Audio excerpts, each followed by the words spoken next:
जी sir, मैं आपसे जानना चाहूँगा आज 73वें भारतीय संविधान दिवस के अवसर पे आप यूपी से चलकर बेतिया तक आए, क्या महसूस किया और कैसा लगा यहाँ पे आपको? यहाँ आके मुझे बहुत अच्छा लगा और मैं इस लम्हे को भुला नहीं सकता। इसमें दानिश बाबू जैसे बड़े बड़े लोगों की बातें सुनने को मिली और यहाँ बहुत कुछ सीखने को मौका मिला।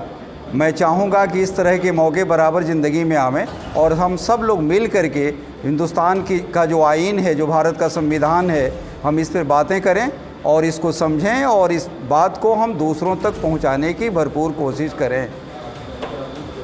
सर, आपने जैसे कहा कि बदलाव होनी चाहिए समाज में, लेकिन अपने से शुरुआत करनी चाहिए, इसके बारे में भी बहुत बताइए। जी जी, बदलाव हमेशा अपने से होता है। जो चेंज हम समाज में देखना चाहते हैं, जिस बदलाव की हम उम्मीद आपसे करते हैं, वो बदलाव अगर मेरे अंदर नहीं है तो वो बदलाव हो ही नहीं सकता समाज में। ये ऐसा कभी न संभव हुआ है और न आने वाले दिनों में संभव होगा। इसलिए बदलाव अपने से शुरू करने की ज़रूरत है।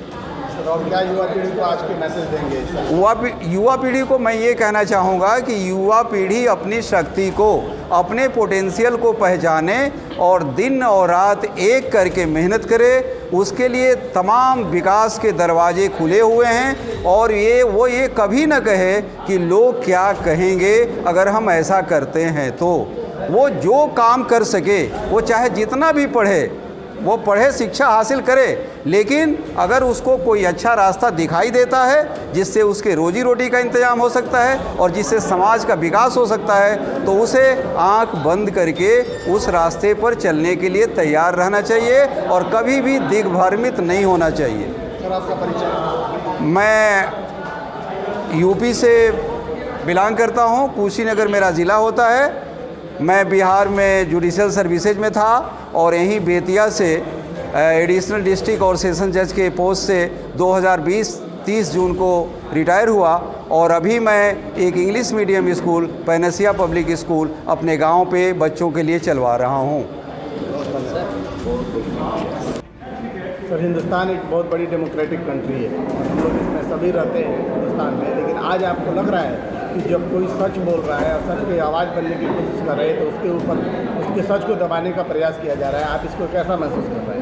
नहीं, आपका जो सवाल है वो कुछ एक अर्थों में सही हो सकता है, लेकिन व्यापक अर्थों में मुझे नहीं लगता है कि संवैधानिक लोकतांत्रिक देश में जहाँ हम आज जिंदा हैं, वहाँ सरकारें या किसी भी तरह की एजेंसियाँ इतनी सक्षम हैं कि सच को पूर्णतः दबा पाने में कामयाब होंगी।